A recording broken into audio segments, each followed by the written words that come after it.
Good morning, students. So we already started our chapter structure of atom.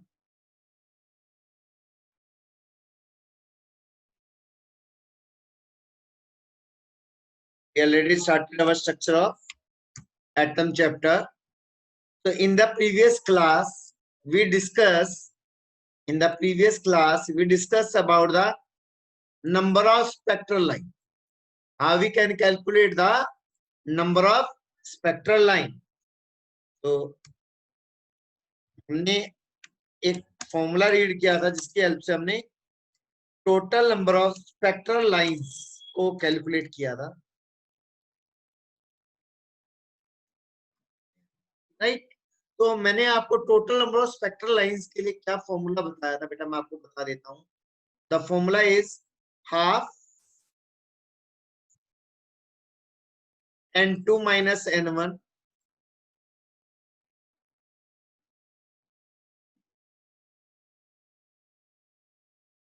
into n2 minus n1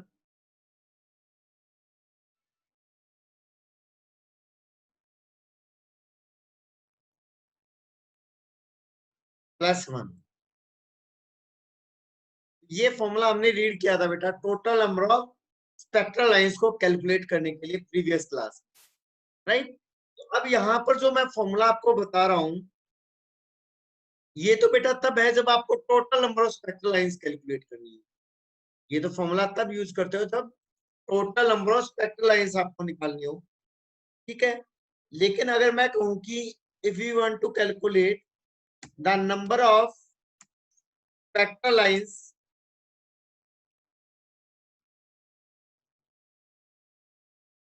in a particular series,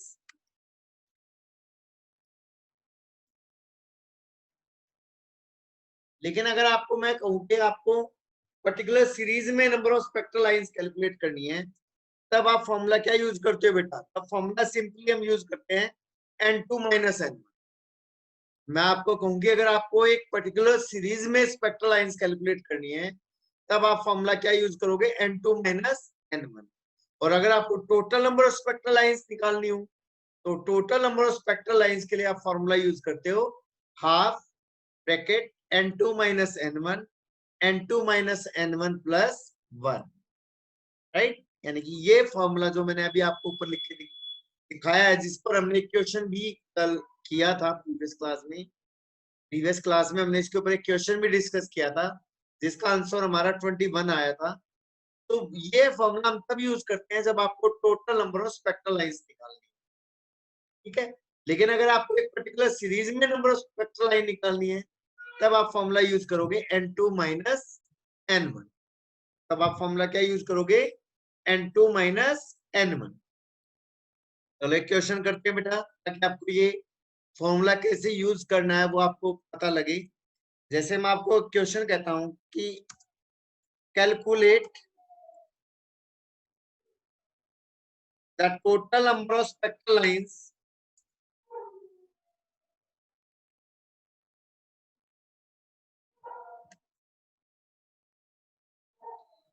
visible in Balmer series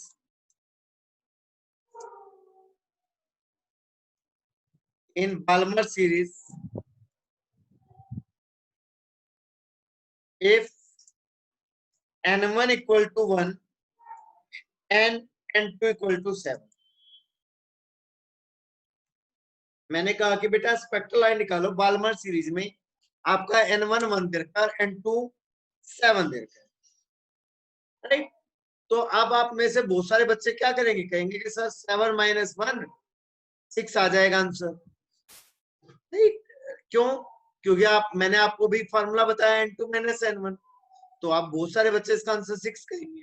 लेकिन बेटा एक बात सोचो, formula n2 minus n1 है, लेकिन यहाँ हम series किसकी बात कर रहे हैं? Balmer series.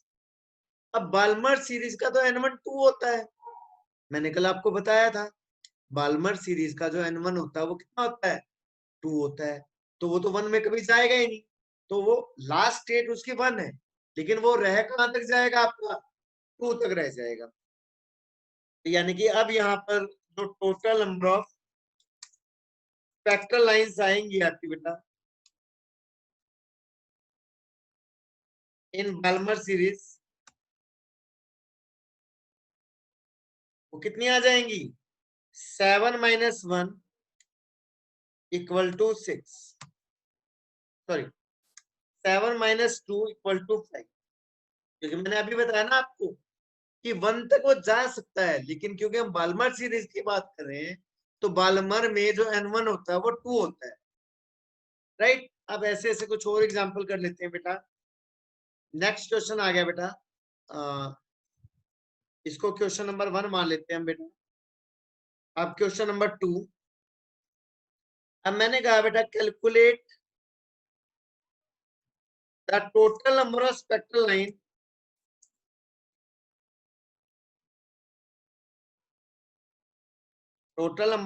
spectral lines in UV region, आप लाइमन सीरीज बोल सकते हैं, UV region when n1 = 1, sorry n1 = 2 and n2 = 7।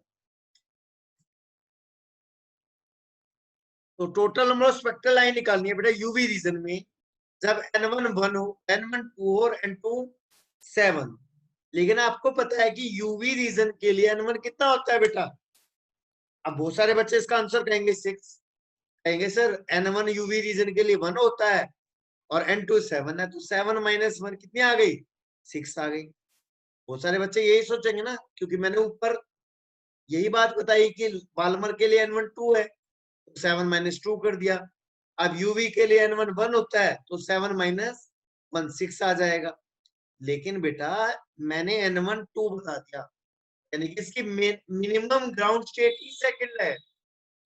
मैंने n1 2 कहा है तो मिनिमम ग्राउंड स्टेट ही सेकंड है, तो वो कभी फर्स्ट में जाएगा ही नहीं। मिनिमम ग्राउंड स्टेट ही 2 है तो 1 में वो कभी जाएगा ही नहीं। तो इसका आंसर कितना आएगा बेटा? 0। मैंने बताया ना बेटा कि n1 जो है वो यूवी रीजन के लिए 1 होना चाहिए, लेकिन इसके लिए मिनिमम ही 2 दे दिया। अब 2 वाला तो 1 में नहीं जाएगा ना बेटा, क्योंकि उसकी मिनिमम ग्राउंड स्टेट, जो मिनिमम ग्राउंड स्टेट है वही उसकी 2 दे दी।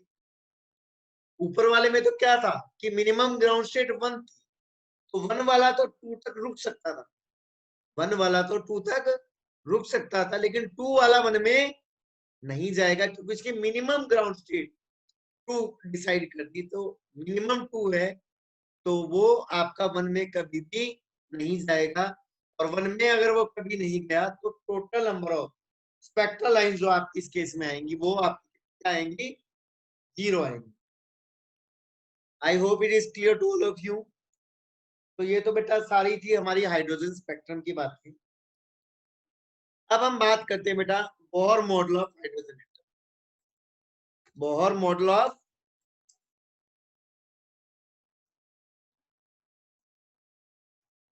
Bohr model for hydrogen atom,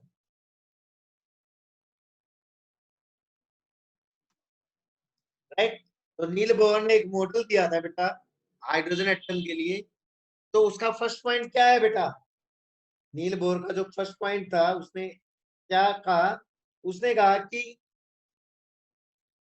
a heavy positively centre positively charged center inside the atom is called nucleus।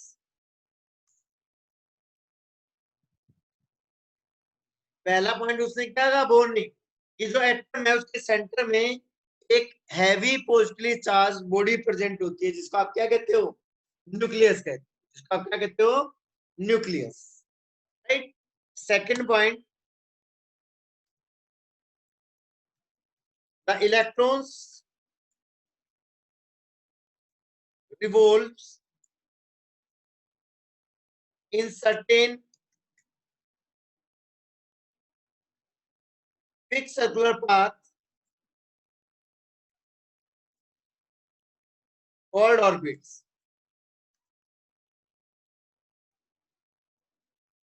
तो आपके इलेक्ट्रॉन्स हैं वो सर्टेन फिक्स सर्कुलर पाथ पे रिवॉल्व करते हैं, जिसे हम क्या कहते हैं, ऑर्बिट्स और एनर्जी लेवल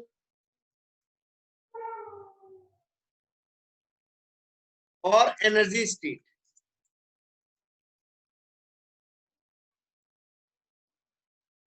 ठीक है, मतलब जो इलेक्ट्रॉन्स है वो फिक्स सर्कुलर पाथ पे रिवॉल्व करते हैं बेटा, और उन फिक्स सर्कुलर पाथ को हम क्या कहते हैं, those fix circular path are called orbit. Those fix circular path are called orbit. मान लो ये एक एटम है,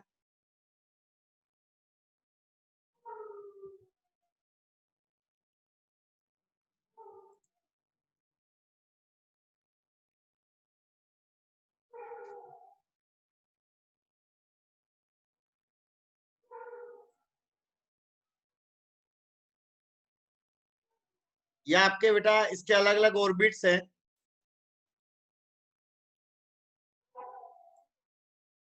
जिनमें इलेक्ट्रॉन रिवॉल्व करेगा।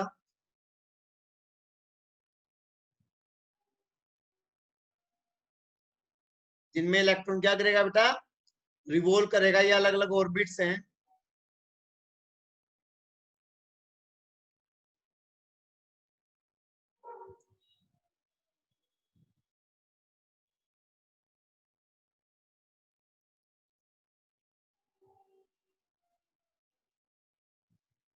तो ये आपके ऑर्बिट्स नजर आ रहे हैं बेटा आपको।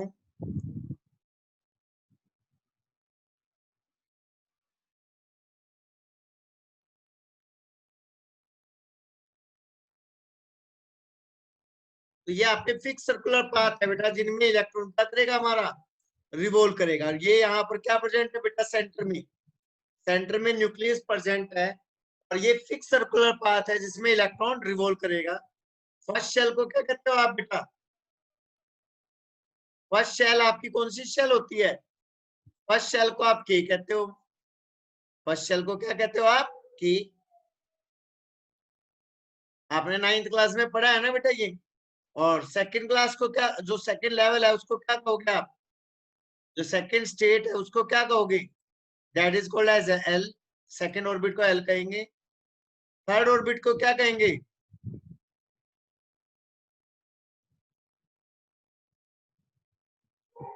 थर्ड ऑर्बिट को हम एम कहेंगे। और जो फोर्थ ऑर्बिट है उसे क्या कहेंगे,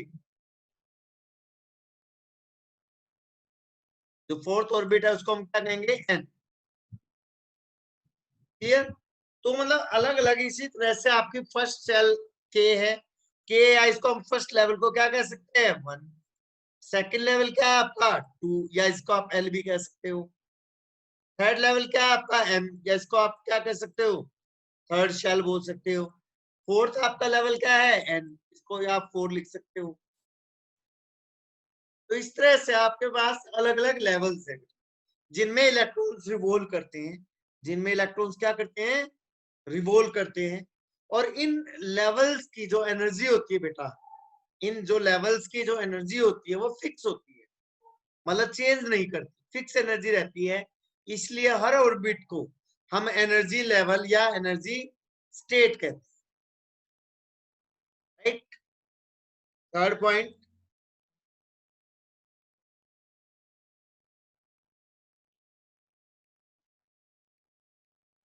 थर्ड पॉइंट क्या कहते हैं बेटा, the electrons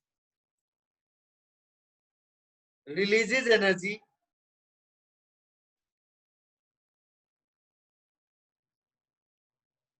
when jump from higher orbit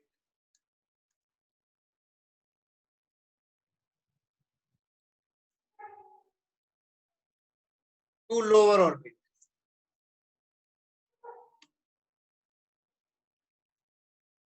ठीक है, जो इलेक्ट्रॉन्स है वो एनर्जी रिलीज करेंगे बेटा, जो इलेक्ट्रॉन्स है वो एनर्जी रिलीज करेंगे कब, जब वो हायर ऑर्बिट से लोअर ऑर्बिट में फॉल करेंगे। ठीक है, और इसी में अगर मैं फोर्थ पॉइंट लिखूं बेटा,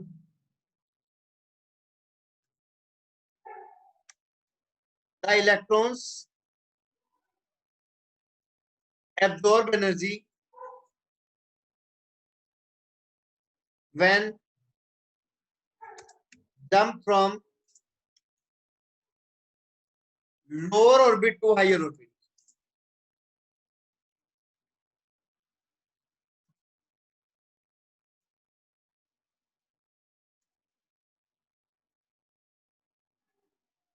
ठीक है, जो इलेक्ट्रॉन्स है वो एनर्जी एब्जॉर्ब करेंगे जब वो लोअर ऑर्बिट से हायर ऑर्बिट में जाएंगे।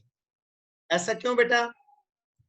इसका सीधा सा रीजन है बेटा कि जितना हम हायर शेल्स में जाते हैं एनर्जी इंक्रीज होती जाती है।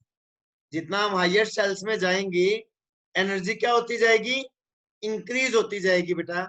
यानी कि अगर मान लो कोई इलेक्ट्रॉन है बेटा, वो हायर ऑर्बिट से लोअर ऑर्बिट में जाता है, अगर वो हायर ऑर्बिट से लोअर ऑर्बिट में जाएगा तो वो हमेशा एनर्जी रिलीज करेगा।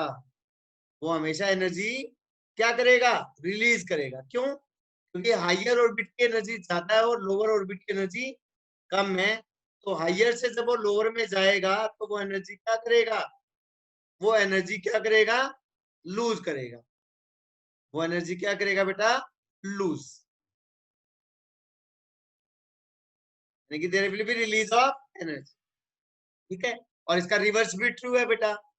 रिवर्स का मतलब कि अगर एक इलेक्ट्रॉन लोअर से हायर ऑर्बिट में जा रहा है, अगर एक इलेक्ट्रॉन लोअर से हायर ऑर्बिट ऑर्बिट में जा रहा है तो लोअर की एनर्जी कम है और हायर की एनर्जी ज्यादा है। तो इसका मतलब जब वो लोअर से हायर में जाएगा तो यहाँ तो उसकी एनर्जी कम है, यहाँ तो उसकी एनर्जी कम है और यहाँ ज्यादा है। तो उसे इस ऑर्बिट में जाने के लिए कुछ पार्ट ऑफ एनर्जी को क्या करना पड़ेगा बेटा? कुछ पार्ट ऑफ एनर्जी को उसे एब्जॉर्ब करना पड़ेगा। कुछ पार्ट ऑफ एनर्जी को उसे क्या करना पड़ेगा? एब्जॉर्ब करना पड़ेगा। यानी कि वो क्या करेगा? वो बाहर से एनर्जी को क्या करेगा? यहाँ पर एब्जॉर्ब करेगा। क्लियर? आई थिंक ये समझ में आ गया होगा। ठीक है, उसके बाद next point,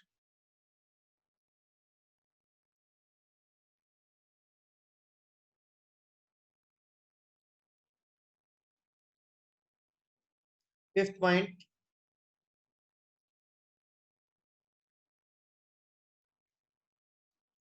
frequency of the radiation. Frequency of the radiation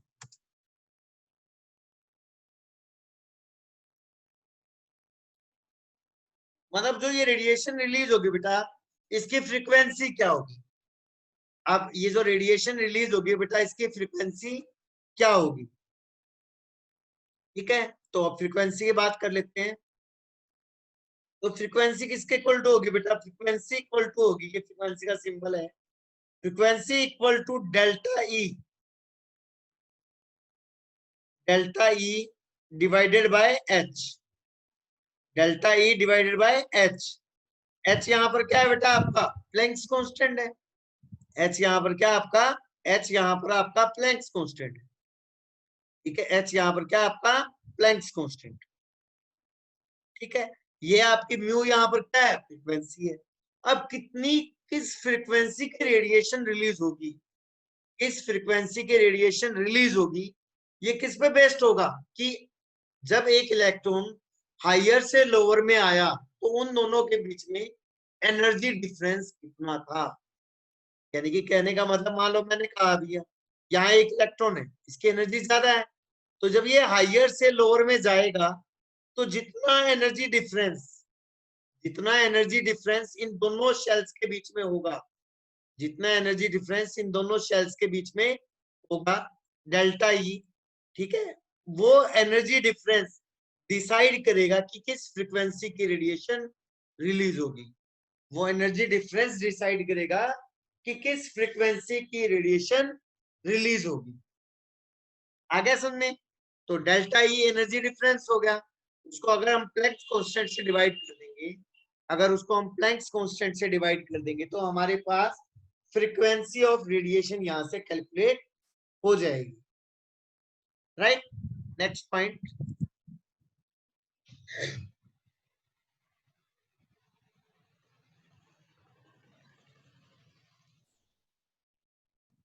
next point, angular momentum of the electron in an orbit. Angular momentum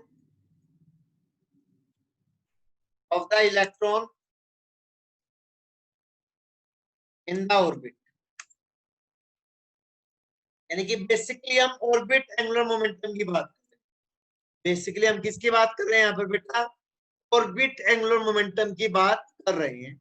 तो जो ऑर्बिट एंगुलर मोमेंटम होगी बेटा, जो हमारे पास ऑर्बिट एंगुलर मोमेंटम होगी एमवीआर,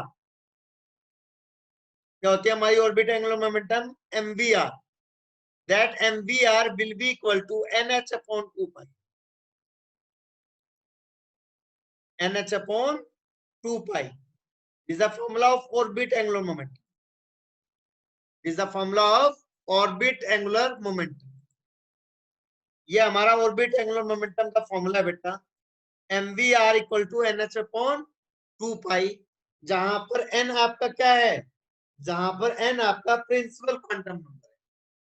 जहां पर n आपका क्या है? Principal quantum number. मतलब n आपका शेल का नंबर है कि शेल फर्स्ट है, सेकंड है, थर्ड है, फोर्थ है, शेल कौन सी है आप? तो mvr equal to NH upon 2 pi. या मैं ये कहूं, मैं यहां से एक लाइन भी लिख सकता हूं, मैं कहता हूं कि only those orbits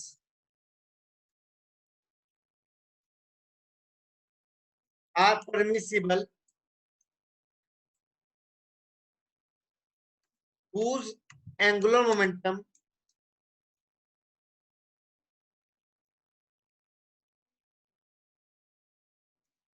is quantized। सिर्फ वही ऑर्बिट्स परमिसिबल है बेटा जिनकी एंगुलर मोमेंटम क्वांटाइज्ड है। जिनकी एंगुलर मोमेंटम क्या है आपकी? क्वांटाइज्ड है। ठीक है, क्वांटाइज्ड मतलब जिनकी एंगुलर मोमेंटम, या आप ये कह सकते हैं, और whose angular momentum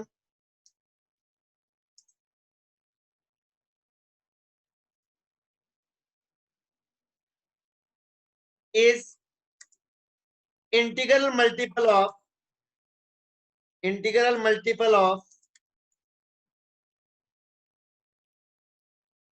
h upon 2 pi।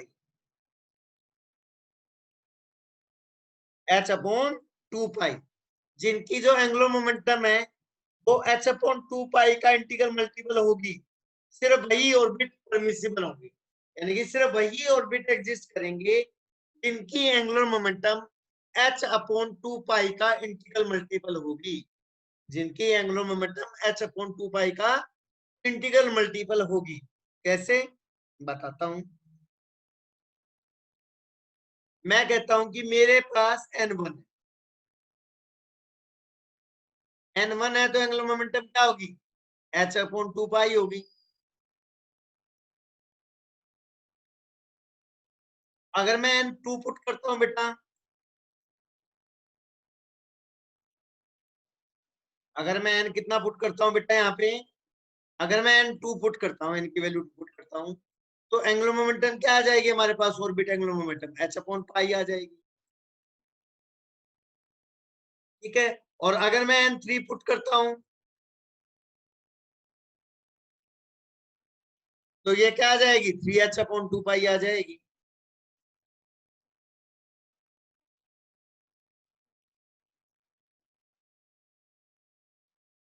ठीक है, और अगर मैं n4 पुट करता हूं, ठीक है, तो ये आ जाएगी 2h अपॉन पाई। तो मतलब सिर्फ वही ऑर्बिट एग्जिस्ट करेंगे बेटा, सिर्फ वही ऑर्बिट एग्जिस्ट करेंगे जिनकी एंगुलर मोमेंटम, जिनकी एंगुलर मोमेंटम आपकी क्वांटाइज्ड होगी। यानी कि ये,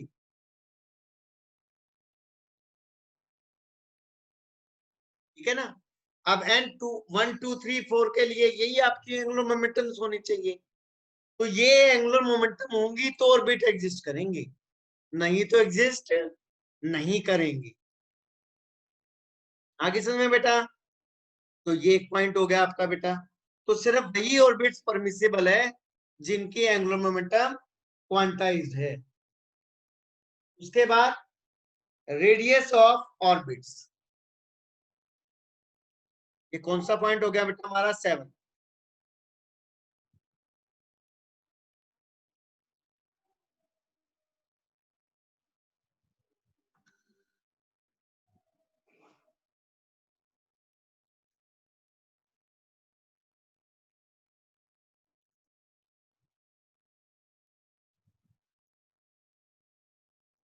रेडियस ऑफ द ऑर्बिट्स, यानी कि अब ऑर्बिट का रेडियस कितना होना चाहिए, ऑर्बिट का रेडियस कितना होना चाहिए। तो इसमें हम फॉर्मूला पुट करते हैं बेटा, हमारे लिए रेडियस जो होता है Rn, radius of nth orbit, that will be equal to a naught into में n square divided by z। z यहाँ पर क्या है बेटा, एटॉमिक नंबर है। a नोट एक कांस्टेंट है बेटा जिसकी वैल्यू फिक्स होती है। a नोट आपका एक कांस्टेंट है जिसकी वैल्यू फिक्स होती है। कितनी होती है हमारे पास, 52.9 पिकोमीटर।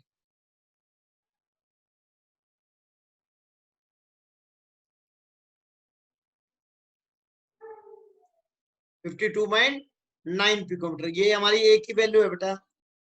ये हमारे पास किसकी वैल्यू है, ए की वैल्यू है, ए नोट की, सॉरी, राइट। तो यहां से हम अगर हमें ए नोट की वैल्यू पता है एन, यानी कि अगर मुझे शेल नंबर पता है, यानी कि ऑर्बिट नंबर पता है, एटॉमिक नंबर पता है, तो मैं रेडियस भी निकाल सकता हूँ। ठीक है। तो बोहर जो साइंटिस्ट था बेटा, बोहर, बोहर ने क्या किया था, अगर मैं यहां से मैं कहूं कि first radius of first orbit of hydrogen, अगर मैं यहाँ पर वैल्यू पुट करके निकालता हूं तो कितना रेडियस आता है बेटा, अगर मैं radius of first orbit of hydrogen atom निकालता हूं, it comes out to be equal to 52.9 picometre, value put करके निकालता हूं। तो ये सबसे पहले किसने मेजर किया था, ये रेडियस, यानी कि जो फर्स्ट ऑर्बिट ऑफ हाइड्रोजन है उसका रेडियस सबसे पहले बोहर ने एक्सप्लेन किया था। तो this radius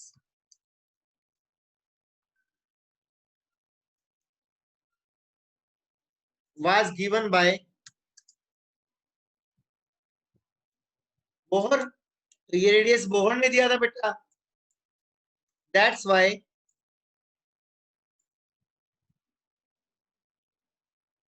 that's why this radius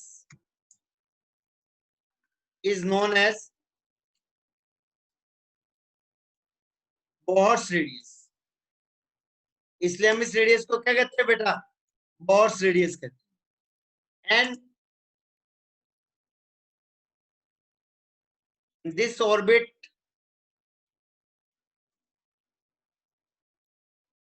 is known as Bohr orbit.